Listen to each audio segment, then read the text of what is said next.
Hello, everyone. I am Paulo Góes. I'm the Dean of the Ela College, and today it's my great pleasure to welcome Ken Udenzi, who is the management partner of Deloitte, responsible for all the Phoenix operations, including the amazing delivery center in Gilbert. Deloitte is at the forefront of the topic of the future of work, not only internally, how they are organizing the company, but also when they advise their clients and affect what their clients are looking at. So the topic of today is the future of work and how that relates to future of business and the future of business education. So I'm very thankful to Ken to agree to come and share his thoughts. Before we start, I'd like to ask Ken to give us a little bit of his background, his trajectory as a professional, his career, and what he does at Deloitte. Thank you, Paulo, for having me. And thanks, everyone, and I hope everybody's staying safe. I've been in this business or my career for close to 30 years. By background, my functionality is in audit. That's sort of where my primary job resides. Previously, I started my career in the Northeast in the Boston office of Arthur Andersen, then moved out to Arizona. I've been in Arizona for 20 years. Obviously, when Andersen went down, I moved over to Deloitte, and it's been a fantastic experience. In the Arizona market, we are the biggest firm by number of people, number of CPAs, number of consultants, number of tax consultants, any measure you want.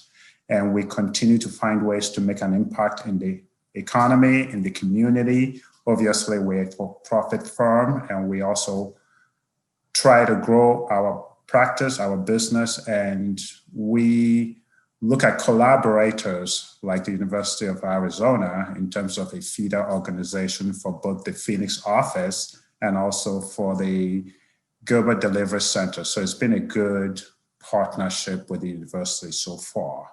And I look forward to future endeavors as the university grows, as we grow, as we all tackle the future of work. Thank you. I'm also very excited about collaborating with Deloitte and establishing this long-lasting partnership. So the topic of the future of work. If you think back before COVID, all of us were talking about smart automation and artificial intelligence and robots and machine learning. And so this is what many of us thought, well, this is what the future of work will look like. But it's actually much broader than that, because it's the work, it's the workplace and the workforce. And I wonder if you could share with us your thoughts and ideas about what that means and where we're going to go with this. Well, two ways. I mean, it depends on how one goes about this. But if you just think about the workforce and the workplace, I mean, as we look at the future of work, I mean, we look at it from the standpoint of these three deeply connected dimensions of an organization. The work is the what, the workforce is the who, and the workplace is the where. And from a work standpoint, really, we are redefining work to create valuable human-machine collaborations and shifting our focus and understanding from task completion to now is all about problem solving and managing human relationships. If you look at workforce, organizations now really have a plethora of ways to find workers. You can hire full-time workers, you can hire managed services, outsource, and independent contractors. It's just across the board. And these things in the future will make organizations more flexible and nimble as they challenge the future. And then workplace. Now, traditionally, that was all about proximity, physical proximity to getting the work done. The advent of digital communications, collaborations, digital reality technologies, along with societal and marketplace changes, really have allowed for and created the opportunity for more distributed teams. So if you think about it, the future is all about adaptability as you move to virtual just being able to know what the work would be, where the workforce you're going to get those from, and also workplace is not just the traditional office anymore. Yeah, so one question that comes to mind is you're changing the nature of the work, you're changing the workplace, you're changing the workforce. Organizations have almost by definition, when they started the concept of firms and companies, they are hierarchical in nature. So you have the CEO, and then have the C-suite, and then all different levels. Mm-hmm. And so how are these things changing the organization? And what is very interesting for us to understand is the culture. How would these changes that we're all witnessing affect the ingrained culture? As workforces have become increasingly decentralized, I mean, this was occurring pre-COVID or pre-pandemic, employers were facing the growing challenge of fostering a shared culture that encompasses all workers. Because, I mean, the generations you have now, there needs to be a belief in what they do. At the same time, if you look at research, it says that we all have an innate desire in finding meaning, achieve mastery, and be appreciated, and also have a sense of belonging in the workforce. These are important things that employees are looking for. So companies now, it's not so much the hierarchy, but companies now are placing more emphasis and targeting both purpose and profits, not just profits, but purpose. In essence, by doing it that way, reinforcing the value of pursuing a shared goal. When you are amplifying the sense of purpose, really creates a ripple effect on building and sustaining organizational culture. By saying it that way, the key thing is shared values. Your employees this year, in this year of 2020 and going forward, they need to have purpose. They need to know that they make a difference. And it's not just the traditional hierarchy, it's being able to make sure that everybody from C-suite to the person that opens the door every morning, everybody has a shared goal and a shared value. Yeah, I like that, the purpose. That's something that we all have to Right. think about and embrace. So let's go back to the workforce. And Okay. it seems to me that the makeup of the workforce that's going to be needed is changing. And so that gets into the topic of inclusion and exclusion of segments of the workforce. Can you share or elaborate on some of these issues? Okay, yeah. There's increasing uncertainty about the future within many organizations. One of the key drivers of this uncertainty is the rapidity in which skills become obsolete due to technology and economic changes. And as such, the half-life of skills continue to decrease. And that means there's a need for a more dynamic view of workforce to be created. So just, as technology is happening, skills are decreasing. As the skills are decreasing, what are organizations doing to make sure that their labor force is keeping pace with the level of changes? Because if you do a good job with that, then there's less exclusion.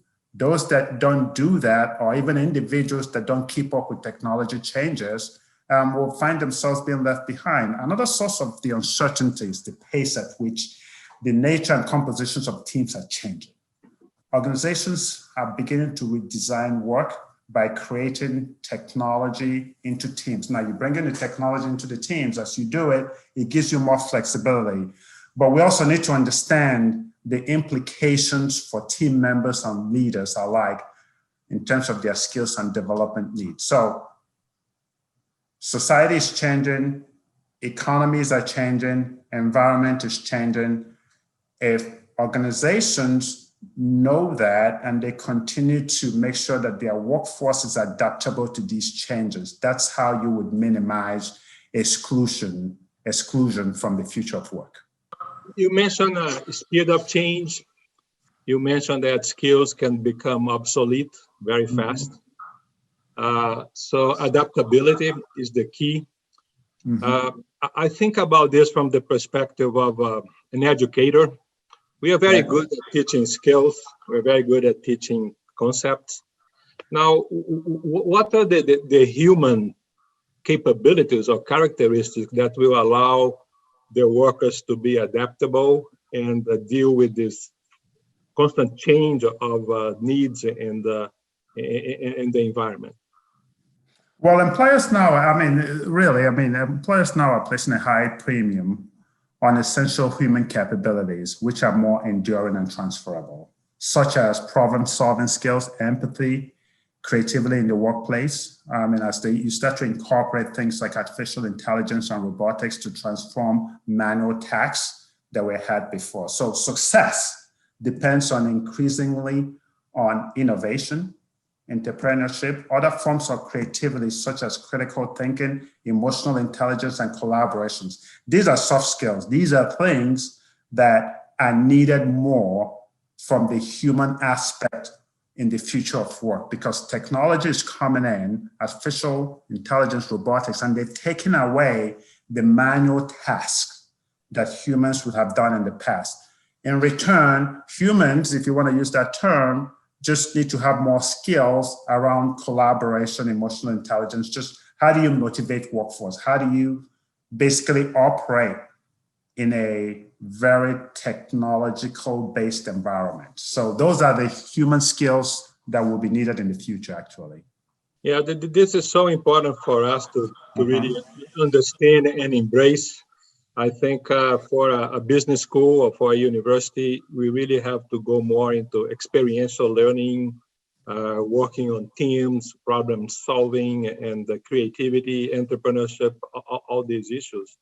Along with the skills, there are always going to be needs for specific skills. How do you see managers and leaders changing to this new environment? What is going to be the changing nature of managing a team or leading an organization? Well, I think we're entering a world today where leadership development is not just going to be a series of just programs. Organizations will become more serious about looking at who their leaders are and whether they possess capabilities that motivate the workforce. It's key. Motivate the workforce and bring, employees to their fullest potential. This is because we are moving in a world where we focus on outcomes. Traditionally, we focused on outputs, but really, as you move into the future of work, you really are focusing on outcomes. Outcomes is a bigger impact that directly is attributable to moving business forward. So in other words, this is what we need to be driving towards, and leaders are an essential part of that. Before, if I think about my career and my clients, everybody goes into a leadership training program and there's a structured format that you use to get through that. Well, that's changing now. Now, leaders just need to have those human skills and those capabilities, because you need to motivate your workforce and you need to find a way to do it without being present physically like we've had traditionally. How do you connect with them and motivate them and do it almost virtually? Because that's kind of what's needed to be successful in the future. This has been amazing, Ken. I think a lot of great ideas, great thoughts. The focus on human capabilities versus the skills, the focus on outcomes versus output, and that need to really focus and go for the purpose. I think Yes. I benefit a lot from this short interaction. I just continue to be impressed by U of A's, the university's ability to stay plugged into what's happening in society, what's happening in the future, and doing the best you can to make sure that the students that you're going to be putting out in the future are ready for the future of the workplace, because that's critical. And the university is the fundamental starting point. That's what we look to make sure that the output in this case, if you want to say it that way, is ready for what the future has. So, and I encourage, and I'm very appreciative of the collaboration we have with U of A, something that we as a firm, we find very useful, and it's been very beneficial to both parties. And I hope that continues in the future. Yeah. I couldn't agree more. We'll be doing more and more of these. Yes. And I'd like to take this opportunity to again thank you so much for stopping by and sharing your thoughts, and to a great collaboration. Thank you. Thank you. Thank you very much, and everybody stay safe.